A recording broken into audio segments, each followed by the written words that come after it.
Olá. Quando se ouve a população nas ruas dizendo que não vai ter golpe, é porque a abertura do processo de impeachment não vem de atos praticados pela presidenta Dilma Rousseff contra a Constituição. É simplesmente uma retaliação do deputado Eduardo Cunha ao anúncio de que Léo de Brito, Zé Geraldo e Valmir Pracidelli, 3 deputados petistas que integram o Conselho de Ética da Câmara, votariam pela sua cassação.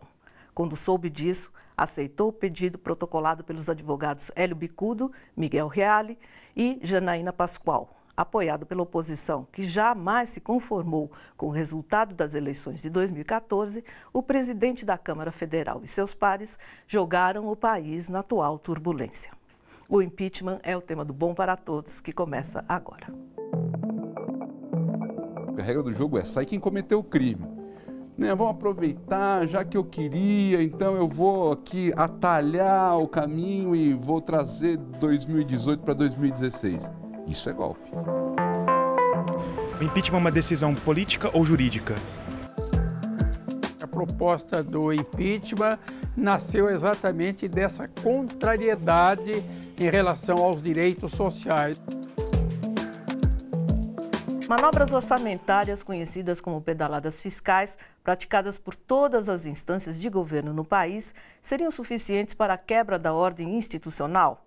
Pois é no que se baseia o pedido de impeachment aceito pelo presidente da Câmara e apoiado por parte significativa da população.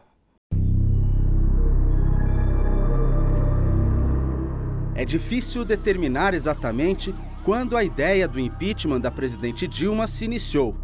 O fato é que, depois de assumir o segundo mandato no ano passado, uma série de manifestações começou a acontecer. O objetivo era claro: retirá-la do governo, ainda que a eleição tivesse sido vencida democraticamente. Os gritos de ordem chegavam ao ponto de pedir, inclusive, a volta dos militares. Junto com as manifestações, começaram a chover pedidos de impeachment contra a presidenta. Só neste ano foram 16. Vale lembrar que numa sociedade democrática como a brasileira, qualquer cidadão pode protocolar um pedido junto ao Poder Legislativo. A denúncia, porém, precisa ser avaliada e autorizada pelo presidente da Câmara, como ocorreu com o pedido oferecido pelo Procurador de Justiça aposentado, Hélio Bicudo, e pelos advogados Miguel Reale Júnior e Janaína Pascoal. Os 3 se fundamentaram em manobras orçamentárias conhecidas como pedaladas fiscais, nas quais pode-se dar a impressão de que a arrecadação é maior do que os gastos. Na avaliação do presidente da Associação Juízes para a Democracia, isso não configura exatamente um crime. A principal base jurídica, segundo os advogados que o subscrevem, é a chamada pedalada fiscal, que nada mais significa do que manobras orçamentárias que diversos governantes fazem. Quando estou falando em diversos, eu estou falando de mais de uma dezena de governadores de estado que já realizaram condutas parecidas, mas que nunca foram punidos, e ainda bem que não foram punidos, porque efetivamente não configura crime. Impeachment não é instrumento de retirada de presidente impopular. Também não é instrumento de retirada de presidente que não gostemos.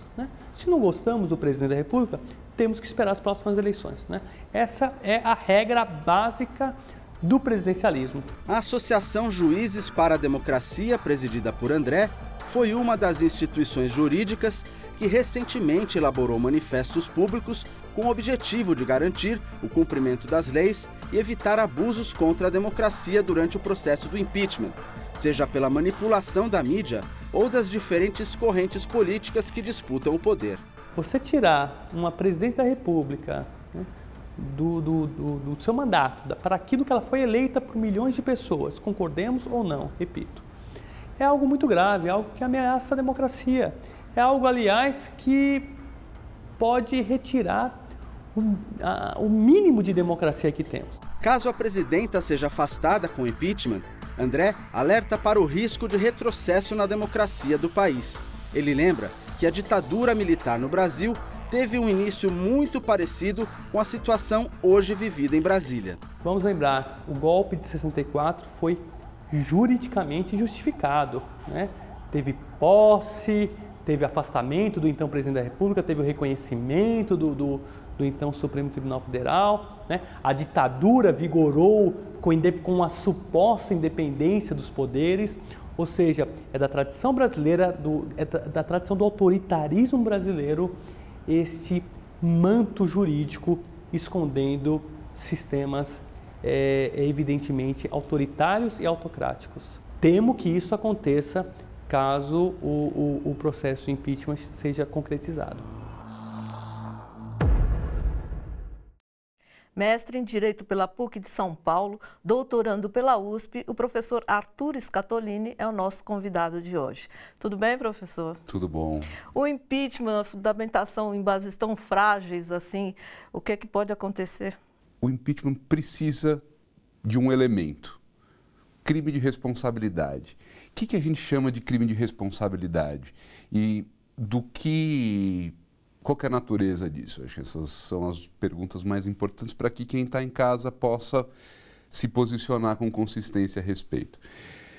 O crime de responsabilidade é uma agressão que uma autoridade comete em relação à Constituição. Então, é uma coisa grave. A gente não está falando de uma situação, de qualquer irregularidade. Numa situação como essa, para a gente reconhecer um crime, a gente precisava ter uma situação extremamente grave e, mais do que grave, consensualmente admitida como irregular por todo mundo que estudasse a matéria. O que a gente tem no caso das tais pedaladas fiscais? A gente tem uma situação que, a princípio, é duvidosa. Grande parte da doutrina, grande parte dos estudiosos estão dizendo, olha, isso não é sequer uma irregularidade. Do que a gente está falando? E é que é importante a gente esclarecer, porque às vezes esses termos, por assim dizer, midiáticos, eles facilitam a comunicação de um lado e atrapalham muito do outro. A pedalada fiscal, ela tem dois elementos. O primeiro elemento diz respeito à abertura de créditos adicionais. Como é que isso funciona? Todo ano o orçamento é aprovado pelo Congresso, é uma lei.